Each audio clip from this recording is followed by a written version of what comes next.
So we've been talking about the conductivity and polarizability and the magnetic permeability, right? And we'll see the data, the real experimental data of those three parameters. So this chapter should have a very insightful experimental data on those electromagnetic properties. So first we'll cover the magnetic permeability, and then we'll see the conductivity, and then the last one is the complex permittivity. And as we know, the soil is a mixture of the fluid and solid, right? So, and if you know the solid property and the mixture property, then the important parameter is their interplay or their interaction, and also the volume fraction of each phase, right? So we'll see each effect on these parameters. So most soils are paramagnetic or this is typo, diamagnetic. Sorry. So and it's a non-ferromagnetic. So it's a non-ferromagnetic material. So the mu relative permeability is very similar to the value of the free space.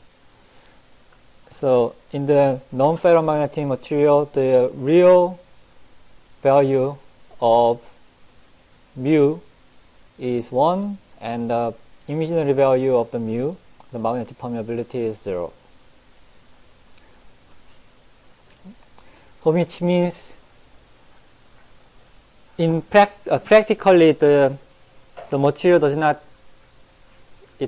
become the magnetically magnetized or the magnetized, right?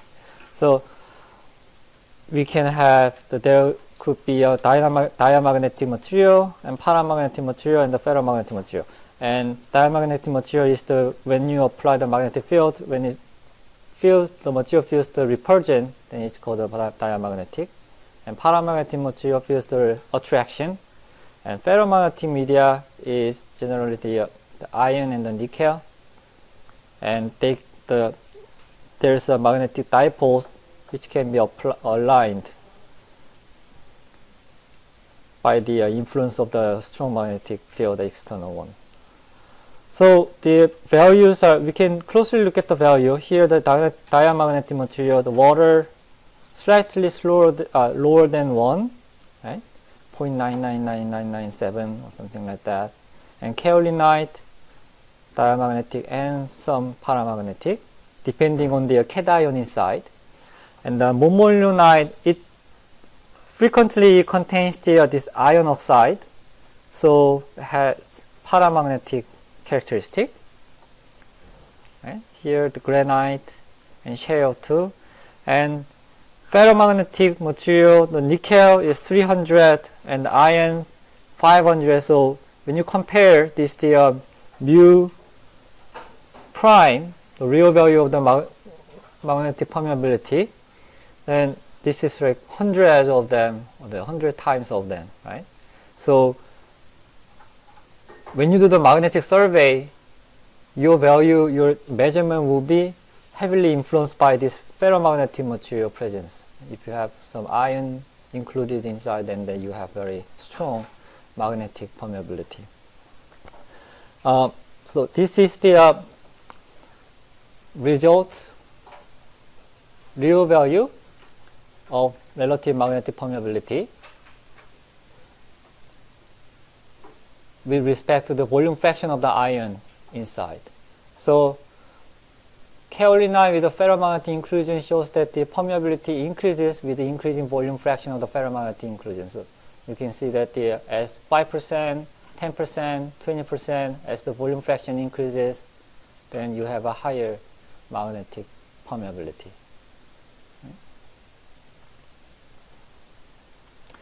Then spatial distribution. So they mix this iron in different shape, but the volume fractions are the same. So here from B to G, the fraction of the iron inside the soil is the same, but only the geometry is different. And when you look at the value in the real value, so higher mu prime means that the material is more magnetized. It can be more magnetized. So the B is the largest one, which is the ion just goes through from the one end to the other end. And the C is after that, and D, E, G, and F is the smallest one. I think the magnetic field is applied this direction, vertically. So as the size of the inclusion increases parallel to the magnetic field, the magnetic permeability also increases.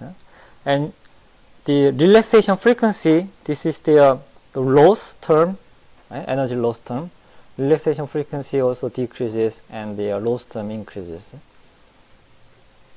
And you have the, you can see that the relaxation frequency is at around, 10 kilohertz and a little bit less than that. Right?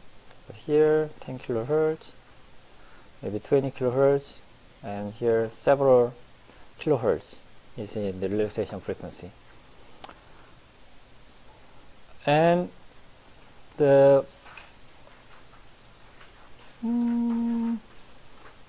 okay, let me look.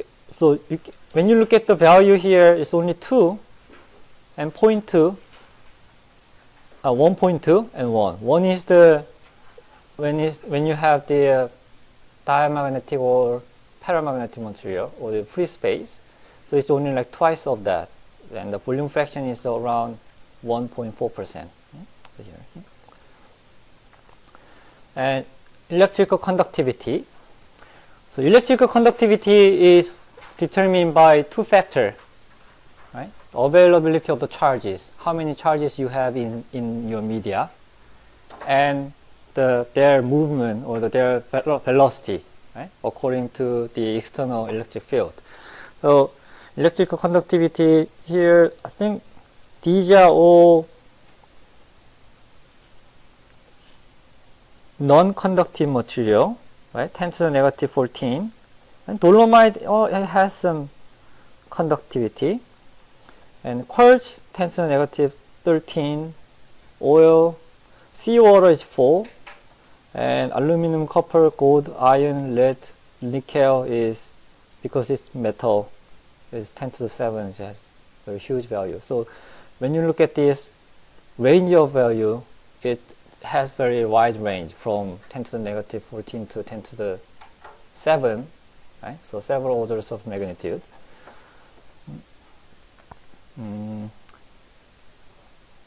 Conductivity is, let's look at the unit. It's a Celsius per meter, right? And this is the reciprocal of electrical resistivity, right? Resistivity, what's the value of the unit of the resistivity? Ohm meter, right?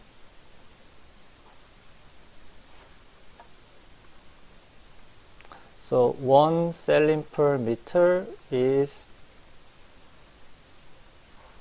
same with the 1 over 1 ohm per meter. 1 ohm, sorry, times meter.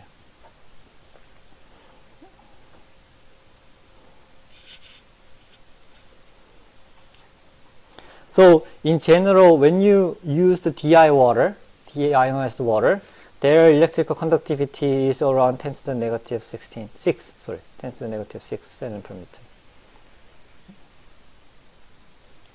And electrical resistivity is 1 over 10 to the 6 minus 6, so just 10 to the 6 ohm meter.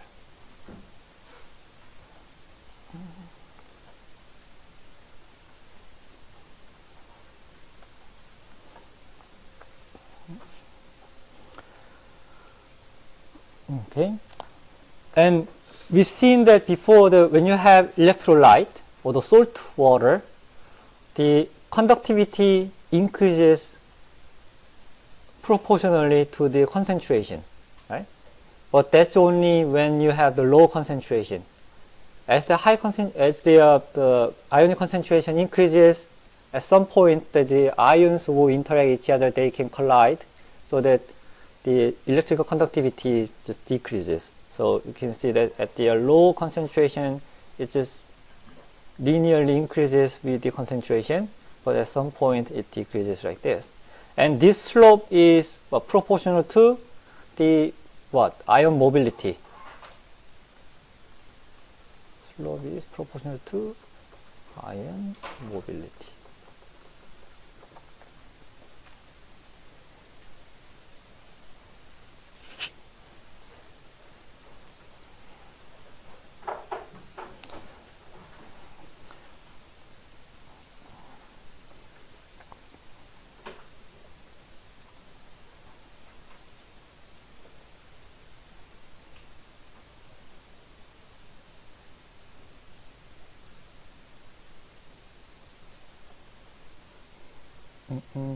In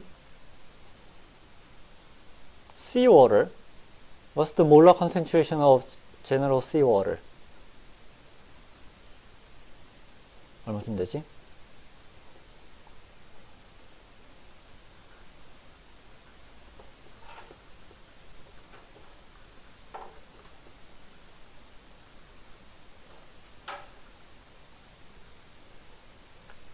In weight percent, for the sodium chloride, around 3.5%, right? And this is around 0.5 more. So for the seawater, the ionic concentration is at around this range. Okay? This is 1, less than 1 mole.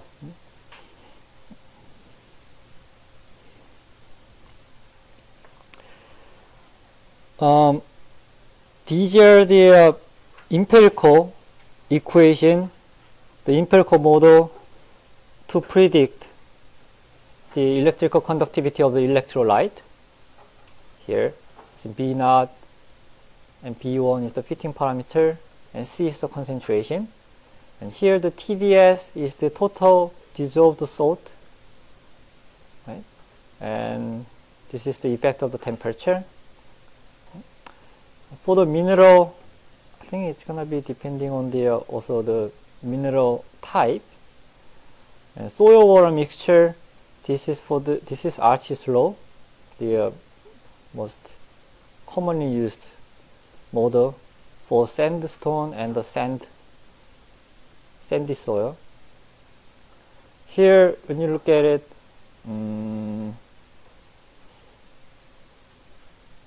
sigma W is the conductivity of water or the pore water, and A is the fitting parameter, N is the porosity, S is the pore saturation. So as the water saturation increases, conductivity increases, and porosity increases, and conductivity increases. And when you have seawater, the higher conductivity of the pore water, then also you have a higher value for the soil mixture. And this one is the generalized effective medium theory.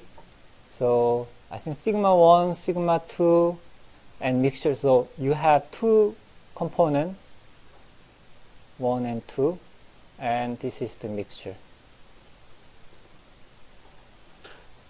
Sigma 1, sigma 2, and their volume fraction. Is there the volume fraction? Yeah, D1.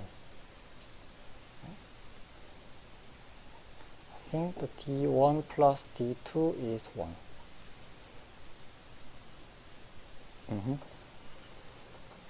So it's a mixture model.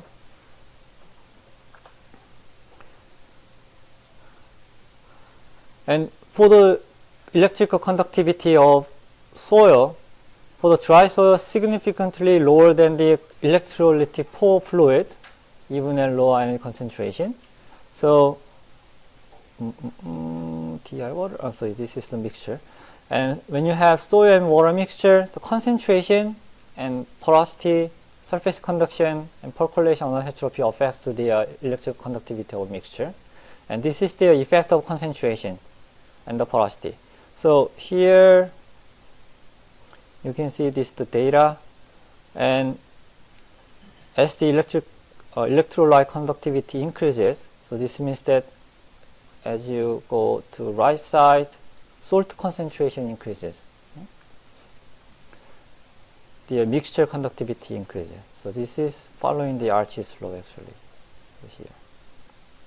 Actually the Archie's law mixes porosity, and also there is a term for the degree of saturation, right? Let's say, is this B or M? N? B. C. C. But this is a fully saturated soil, so this is 1. So you has only the porosity term. See, it's a little bit non-linear, so that the but I think it's almost each 1. And this is the case when you have porosity 0.46, 46%, and 55%. And do you remember this graph? We saw it in the last chapter. This is the log scale conductivity of the electrolyte, and this is the conductivity of the soil mixture. And in this region, this is more controlled by the electrolyte and the porosity. And here, as the concentration decreases, it's more controlled by the surface conduction. So in the DI water, because it doesn't have the free charge, so surface conduction plays a significant role in the electrical conductivity. We'll see that in here. Yes. Surface conduction. So I think we derived this equation before. I think this is for the parallel plate, right? Do you remember this parallel model for clay and water mixture? So this is the clay and water and clay, and when you have a surface conduction, lambda ddl, and specific surface also affects this mixture conductivity and porosity, and this is the particle conductivity and the electrolyte conductivity. So at very low concentration, at very low electrolyte conductivity, so in this region, assuming that you have a DI water, presence of particle produces a mixture with higher conductivity than electrolyte when the conductivity of the electrolyte is very low. So in this regime, very low electrolyte conductivity, so particle concentration, particle plays a more significant role than the water, because a particle can contribute to the electrical conductivity by the conduction. So that means that as you compact the soil, the distance between the particle will get closer, so that you have a higher conductivity. But in high electrolyte conductivity condition, so that here, the region C, here, mixture conductivity decreases as the volume fraction of the fluid decreases. So as the porosity increases, you have a higher conductivity, because the electrolyte have a more significant conduction than the surface conduction.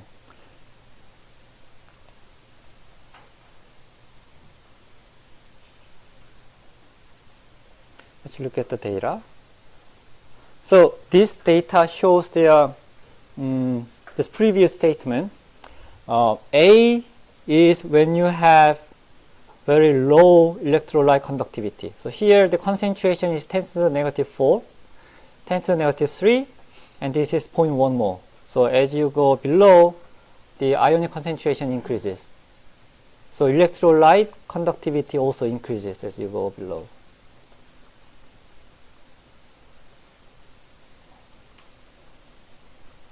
Increases, and sigma electrolyte increases. Okay. So when you have very diluted electrolyte, as the porosity increases, you can see that the conductivity decreases, right? Because the water doesn't help for the charge conduction. Right? So as you compact the soil more, so here the porosity is at 0.85 and 0.8. So as you go here, so it gets more densely packed. Okay? And the mixture conductivity increases. So, and the second figure, in the figure B, you can see the porosity, as the porosity increases, it slightly decreases. So still the ionic concentration is very dilute. So I think the A and B is in the region of the A and B here. And the last one, when the electrolyte conductivity is high, then as the porosity increases, because you have more charges and you have more water, so the conduction increases. This is at the different slope, right? Here is decreasing and here is increasing, right? So that means, I think this is a kaolinite, maybe it's a clay soil and the water mixture. And at low concentration here, you can see the difference in values. This is around 0.05, less than 0.05, so it's around 0.02. And here it's 10 times larger than this one, right? This is 0.7 or something. So conductivity itself is very higher in the case C. So in this case, electrolyte prevail. And here the surface conduction, this one is the term for the surface conduction.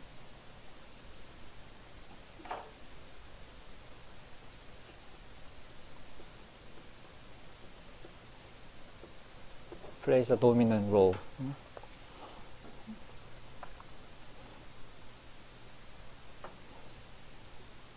Good. For the unsaturated soil, so this is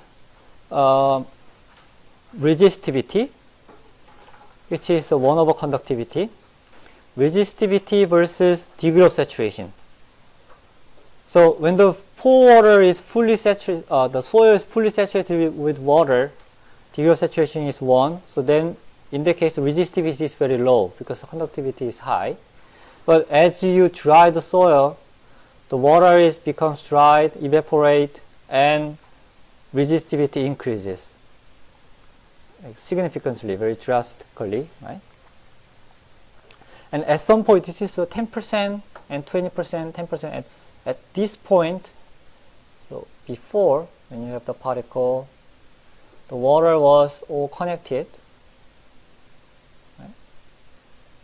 So this is continuous phase.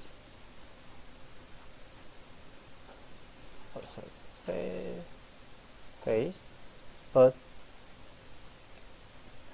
so now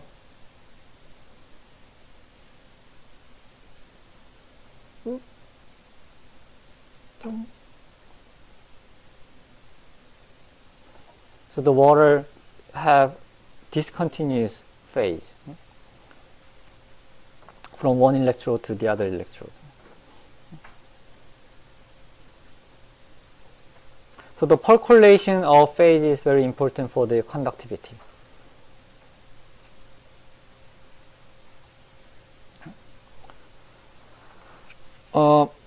This one, the last one is the anisotropy. So this is the same. So let's think about the hydraulic conductivity, so permeability. So you have the water, let's say that we have this kind of a clay particle aligned parallelly.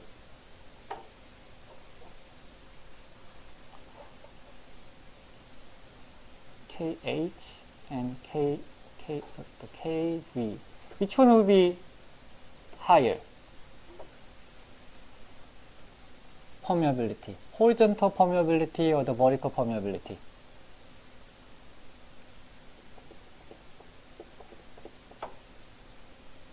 어느 게 더 클까? So here the water will have to go like this, and here water will have to can go quite straightly, right? So horizontal or vertical? Horizontal, right? Horizontal has a higher permeability than the vertical one in this case because of the tortuosity. Sorry.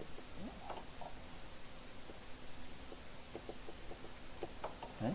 So for because the clay particles are parallelly aligned, so when you inject the water from bottom to top, then water will have to go through and navigate through to the other end, right? And their path will be longer than the horizontal path. Right? So this is the same for the electrical conductivity. Right? So, but I'm just telling you the hydraulic conductivity case, but you can replace it with the electrical conductivity. So here, say that you have an electrical charge going through it to vertically and through in parallel direction, and then sigma H and sigma V, which one will be higher? Sigma H will be higher. Right? So this shows they are exactly same result. So they did it with the mica flake. This is the mica flake, very platy particle, and this is the case when the electric field is parallel to the particle alignment. So in this case is which one? This one, right? This is the case you have mica flake and you apply the field in this direction. Okay. And this one is the case you apply the field in vertical direction. Plus, minus. So this is perpendicular to the particle alignment. This is the parallel to the particle alignment. And same for the DI water too. So for the DI water, when you apply the electric field parallel to the particle alignment, then you have a more conduction than the when the particle alignment is perpendicular to the electric field.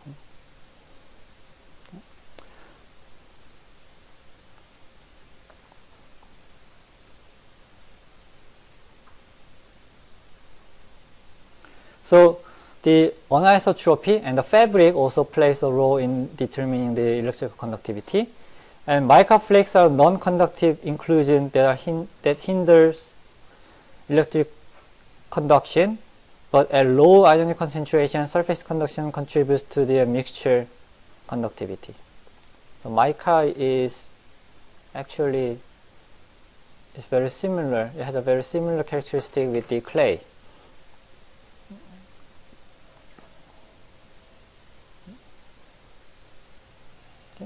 Question? 혹시 질문?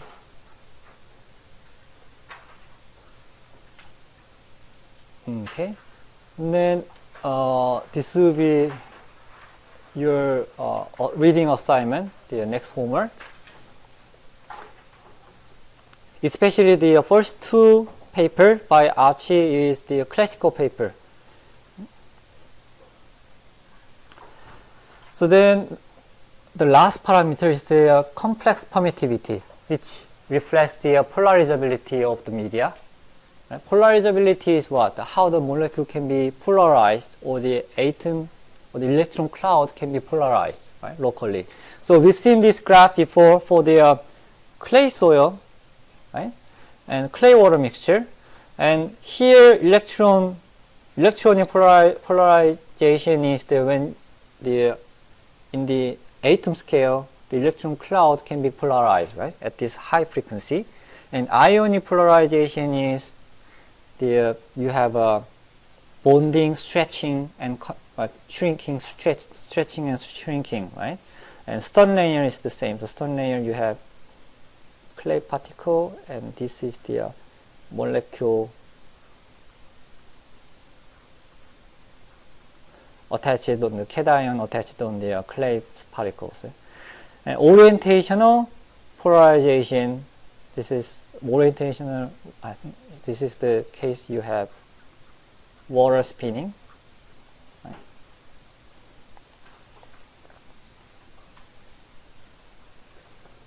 And double layer polarization is you have clay particle, and when you apply the electric field, the absorbed water and the cation forms the double layer, and they deform, right? In response to the plus, plus, plus, minus, minus, minus. Yeah. In response to the electric field. Huh? So when you have pure water, this will be it, right? At 80. And when you add the clay particles to the water, making the suspension, then you can have higher permittivity than 80, than the just pure water value. And so relaxation behavior, and resonance behavior. Right? And the reason that we have increase in effective imaginary permittivity at low frequency is because of the DC conduction. Right? So K effective double prime is kappa double prime plus, so sorry, this is kappa, and kappa double prime plus DC conduction epsilon and omega. Right? So as the omega decreases, you have effective loss, polarization loss increases. So keep in mind this image, and then we'll see the real experimental data together. At high frequency, generally in the soil mixture, how much water you have is the very important part. That determines the permittivity value. At low frequency, the composition of the solid and fluid phases and spatial distribution of the phases and their interaction becomes important. So let's look at the value. So this is the pure material and the real permittivity. Paper has 2, and of course the vacuum or the free space has the value of 1. Teflon 2, right? Generally it's less than 10, right? The mica, dry soil, dry sand, and this is the organic liquid, benzene, chlorobenzene 5, right? And this has very low value because it's non-polar molecule. And where is alcohol? Yeah, this is the alcohol. This is not non-polar, right? It has a polarity, the polar material. So that's why it has a high value, 32. And glycerol also has high value, 40. And silane, these are all non-polar. And the water has the maximum, the largest value, 78 or the 80. So that means that in the soil mixture, mineral itself has a very low permittivity, the real permittivity value. But if you add water, because water has higher value, so that the mixture becomes will have the high value. But soil and oil mixture still will have the low value, right? Because the oil is non-polar, so it doesn't get polarized. So polarizability and conductivity are very similar, but polarizability, in the case of polarizability, we are looking at the water molecule, not the ions. Okay? So here, as electrical conductivity increase, not the ionic concentration increases, you can see that the polarizability decreases. Why? So the real permittivity decreases with the increasing ionic concentration because of the reduced mobility of the molecule involved in the hydrating ions.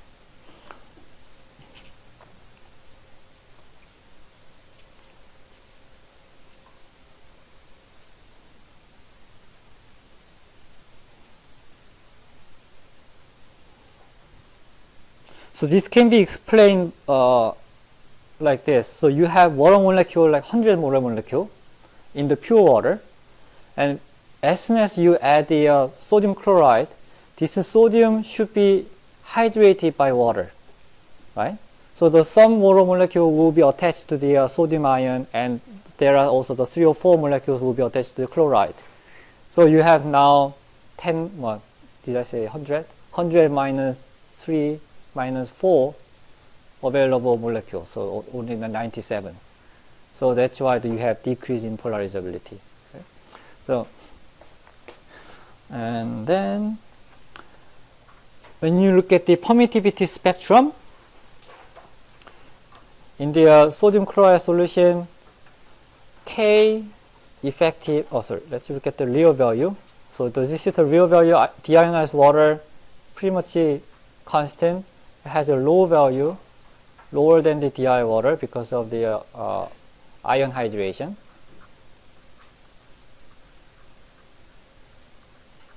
Okay. And the effective permittivity, this is because of you have decreasing effective permittivity because of the DC conduction. So K effect is kappa double prime sigma dc over epsilon omega. And in the DI water, you have increase in imaginary permittivity. This is the losses term due to orientation or polarization loss.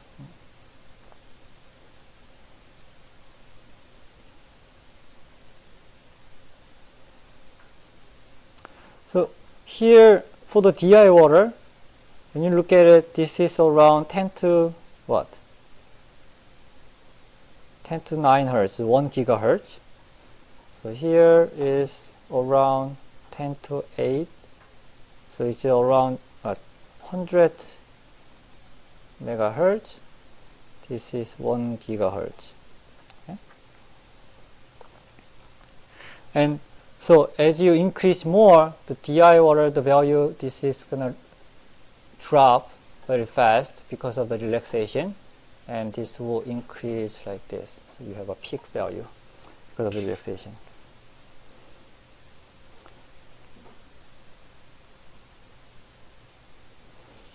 Temperature effect and pressure effect, I think this is straightforward. Let's read it through. The static real permittivity decreases with temperature increase due to increased random vibration and collision between water molecules. So as the temperature increases, molecule vibrates more, so it's harder to be polarized. At very high temperature, the average polarization vector increases because of the breakdown of the internal water structure, and results in an increase in dipole moment due to the reduction of bonds. And the effect of pressure, how the pressure affects the polarizability. In the case of low density fluid, such as gas, so this is for the gas, as the pressure increases, that means that you are compressing the gas molecules, right? So in a unit volume, per volume, you have higher number of polarizable units.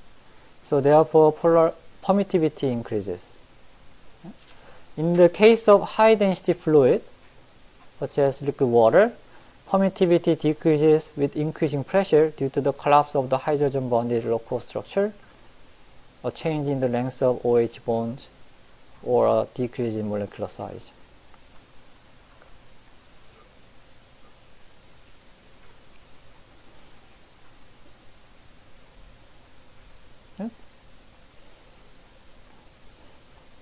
So, and The next one is complex permittivity, value of the organic fluid, such as what?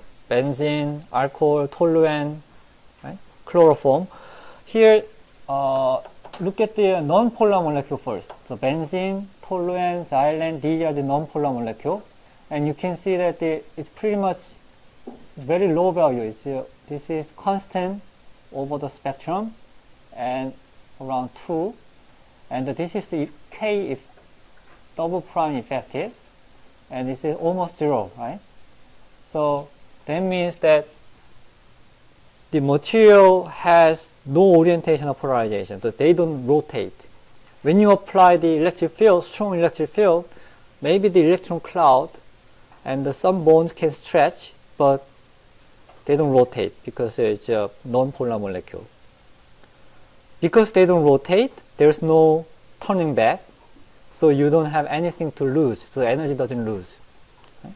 So the loss term is almost 0. You can see that this is 0, and this is 0, and here 0 and 0. Right? So loss terms are 0 for the non-polar molecule, and the real value is almost the constant over the frequency. And when you look at the alcohol and glycerol, this is the polar molecule, and it shows the relaxation, orientational relaxation behavior. So you see that it decreases and their loss term increases here, and this is very similar to the water. So that means the this alcohol molecule, they rotate and diffusely going back to the original position.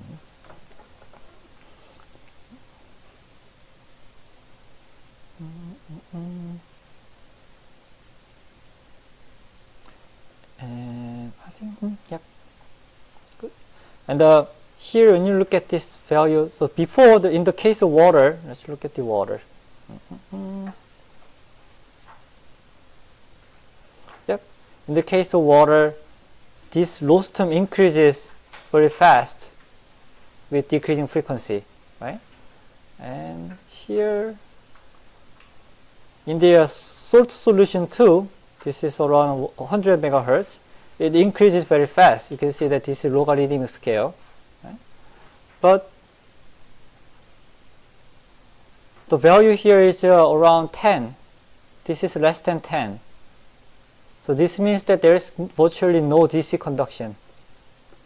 So DC electric conductivity is almost 0. So there's a limited DC conduction. So that's why there's no increase in value, the imaginary value with decreasing frequency.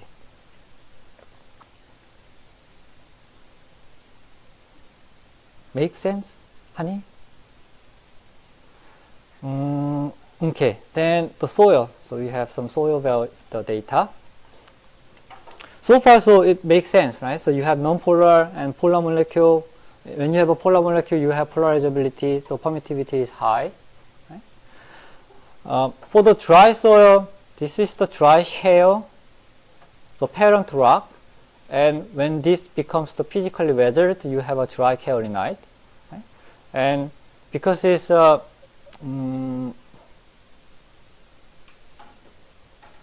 loss term is almost 0 here, loss term is almost 0, and complex permittivity mineral is relatively low compared to the water, so the permittivity value is less than 10 here, 8 to 9, this is 2 to 3, and permittivity of dry soil is lower than the permittivity of parent rock because of the lower porosity. So in terms of the porosity, this will be higher. And dry soil has a real permittivity value less than 10, and no relaxation was observed in the frequency 20 megahertz to the 1.3 gigahertz, which is almost constant over the frequency.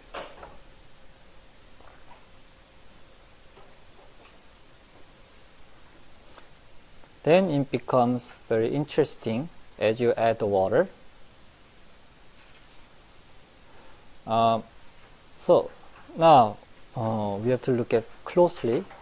This is the case for the soil and water mixture, and the kaolinite and water mixture. And here, this is the real value and imaginary value and the conductivity value. So permittivity at lower than 10 kilohertz are affected by the electrode polarization. So here from this region, permittivity value, when you see it, it's 1,000 or 10,000 or 100,000, right? And this can be true. When you think about the water, how much is it? Water is 80. Right? So more than 1,000 is unrealistic value, and this is affected by the electrode polarization. So this is basically a measurement error. So you cannot trust this value. So we have to look at the data from this range. And decrease in permittivity suggests a wide relaxation due to special polarization extending across the kilohertz region up to 100 megahertz. So here you have decrease. Oh, sorry, where is it? Oh, this one. Yes. So decrease in the effective permittivity is because of the special polarization, and the imaginary permittivity is governed by the DC conduction at radio frequency. So here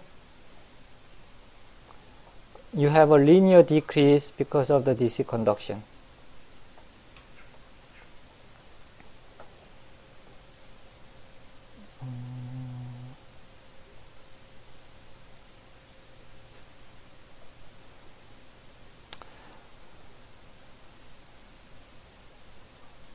This value means that water content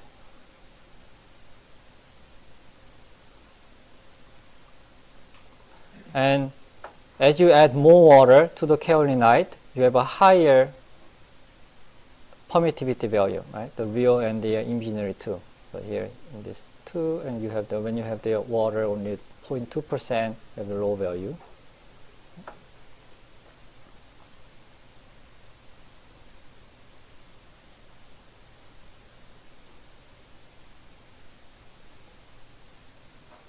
And this bold one is for the free water. So this is free water.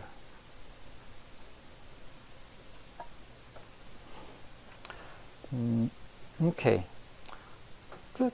This one is good. So this is a kaolinite water mixture data and the monmorillonite water mixture data. And you have, so let's look at the monmorillonite first. You have a relaxation behavior, and then orientation and relaxation of the bulk water. So this is the orientation and relaxation of the observed water at 10 megahertz. 10 megahertz is around here.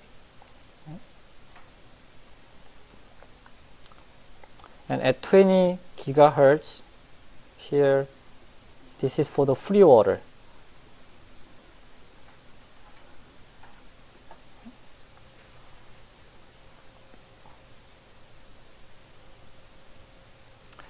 And so this relaxation is the water molecule observed on the clay particle. They rotate, right? So that relaxation is observed in this range here, around the 10 megahertz here. But in the case of kaolinite, you don't see it in the same frequency region, right? In the kaolinite, you only can find this orientation relaxation of the free water. Okay? That's because the observed water layer is thinner than the bentonite or the monmorillonite. No difference of the rotational orientation relaxation between the observed water and free water in kaolinite due to the small specific surface area and the thin double layer.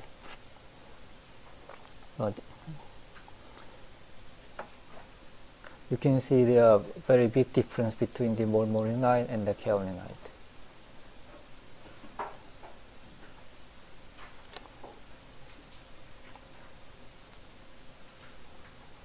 끝?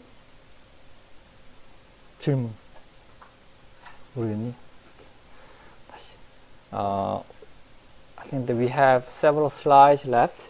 This is the kaolinite water mixture and bentonite water mixture data, and see that the kappa prime increases with the water content. Right? The bentonite too, kappa prime increases with the water content.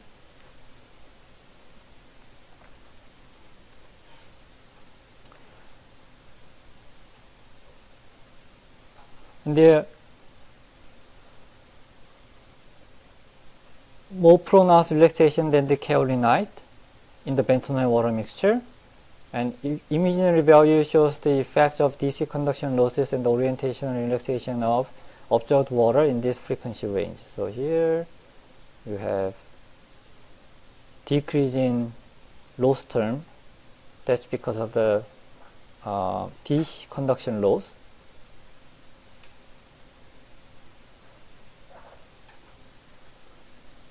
Plus relaxation.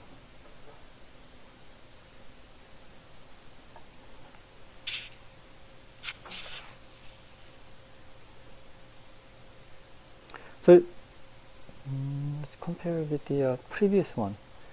Do we have the, yes, is this, oh, this is the kaolinite, and here's the mormonite, and there's a observed water layer relaxation below the 100, no, 10 to the 8, so megahertz, right? So I think the kappa is at around here, kappa, and the kappa double prime. Kappa prime is here, kappa double prime is around here, and this is the we are looking at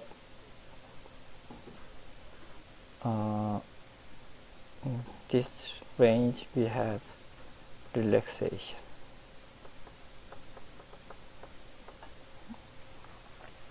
In terms of the frequency. So I think this is on the way to decreasing to the bottom, to the water value.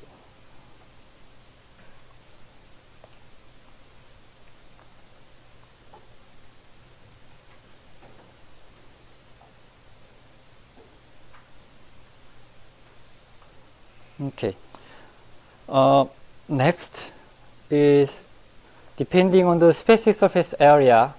So here you have the value for sand and silt and clay. So, and this is the case for the frequency, 50 megahertz, 5 megahertz, 1 megahertz. And permittivity is more governed by the volumetric water content. So you can see this real permittivity increases linearly with the water content, right? Volumetric water content.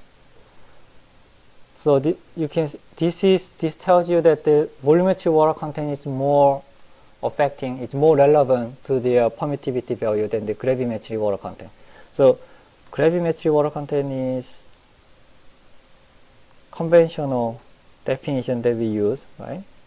This is gravimetric, and volumetric water content is, I think, this one.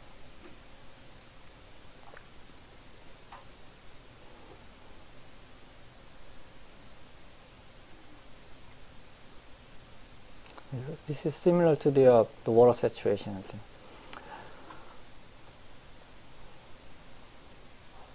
And the reason is that the permittivity is proportional to the number of dipole moments per unit volume.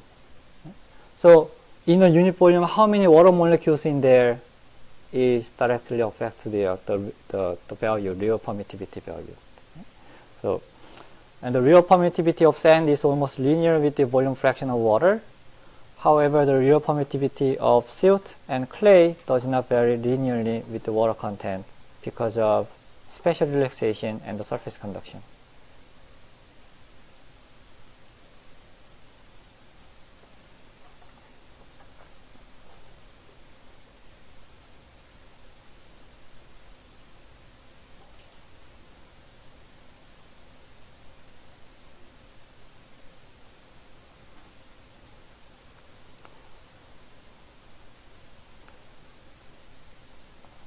So we've seen the effect of water content, and let's look at the effect of electrolyte. So here they mix the bentonite with the different electrolyte. So here the sodium chloride, potassium chloride, calcium chloride, and iron chloride. And the balance is what? This is valence 2 plus 2, and this is valence plus 3. And in the region 2, when the gravimetric water content is more than 50, then there's no difference, right, in the real permittivity. And in the region 1, you have increase in permittivity with increase in water content. So in region 1 shows a low rate of increase in real permittivity. Since the polarizability of the bound water is low,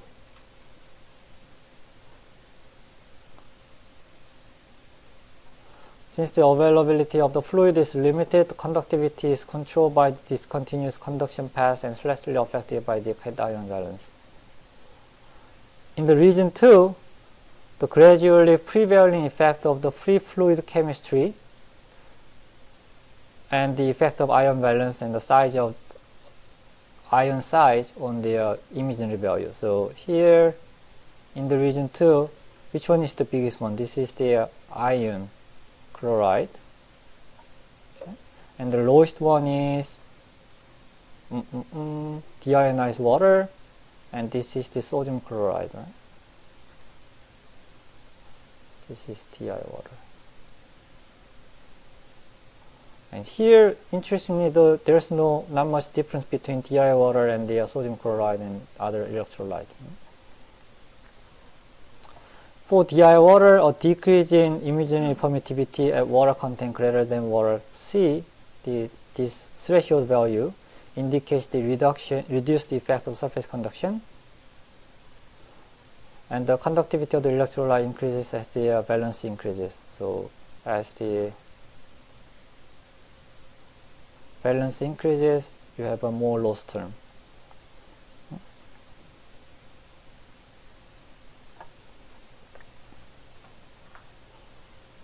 Then why this DI water decreases? The value for DI water decreases with the water content.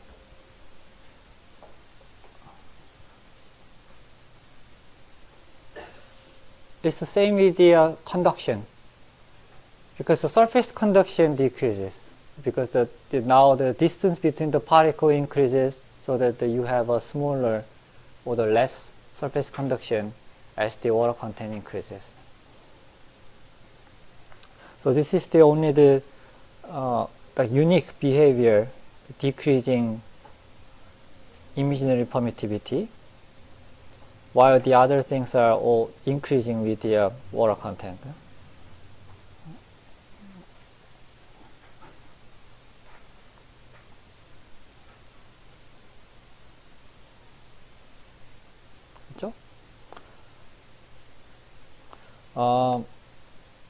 The effect of valence, ion valence, and the concentration.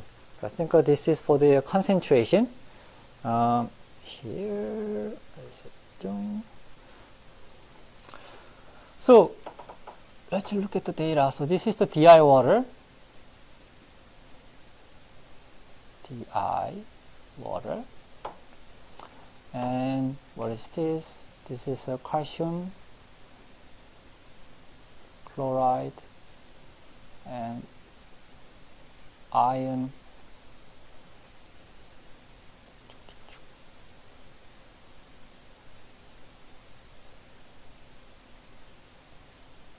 and this is what? Sodium chloride and the potassium chloride.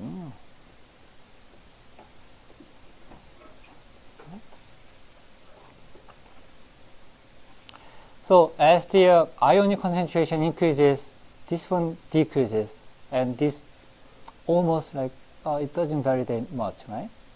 And decreasing real permittivity with increasing ion concentration reflects the reduced mobility of the water molecule involved in the ion hybridization. So as you add more ions, then you are losing water, free water, right? So that's why you have decrease in real permittivity. But when you look at the imaginary effective permittivity, this one is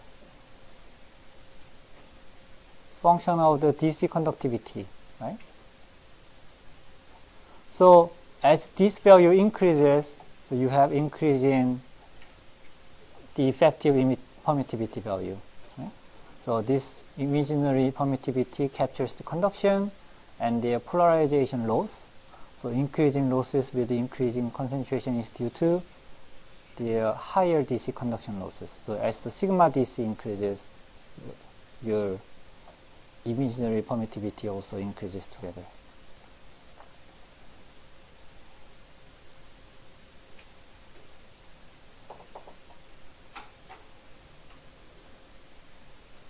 So this is quite straightforward and intuitive. These are the empirical relations to model the permittivity of soil mixture. So when you look at the formulation, this is the real permittivity or the dielectric constant, and it's a function of dW. So dW is the volume fraction of the water. So this is the total volume and the water volume. And most of them are function of the volume fraction, dW, and the last two is geometric mixing model, and this is a refractive index model. This is called a CRIM model. And here each subscript means that the phase. So if you have a three-phase or the mixture of the three components, then you have this part. If you have only two components, then you have only 1 and 2 material. So this is the case. You have a solid and the water. So and it's replaced with the porosity and the water saturation.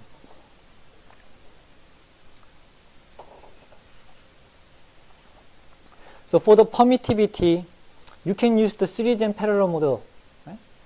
And on the top of that, also people use this geometric mean and this CRIM model.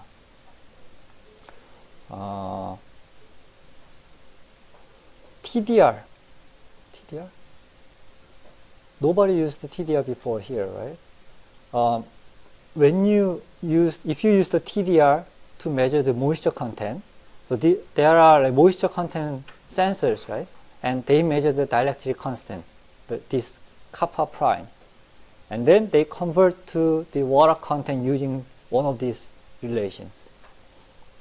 So empirically, they just found the best matching regression equation, and then they used that formulation to calculate the water content. So first they calculate the volume fraction, and then it converts to the gravimetric water content. So that's why the TDR is sometimes gives you a right value, or sometimes it's not very inaccurate.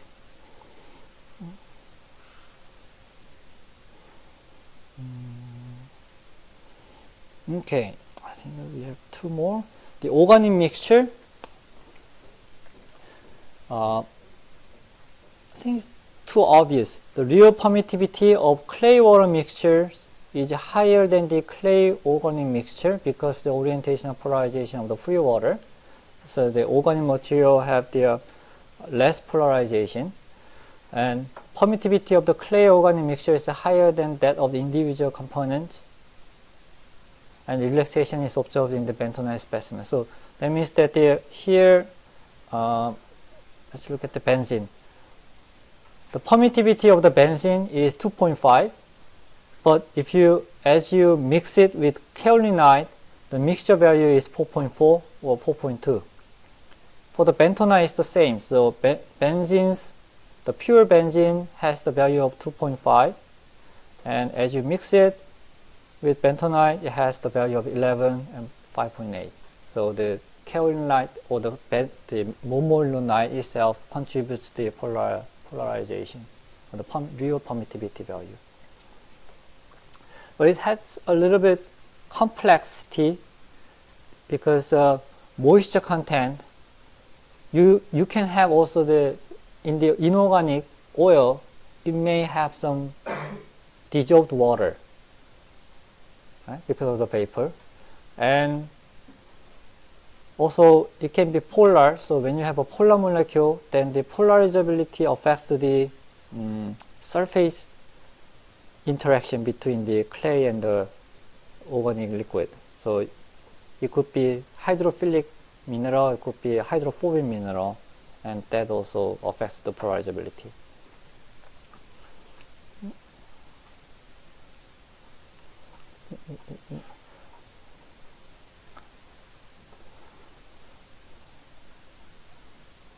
Temperature effect.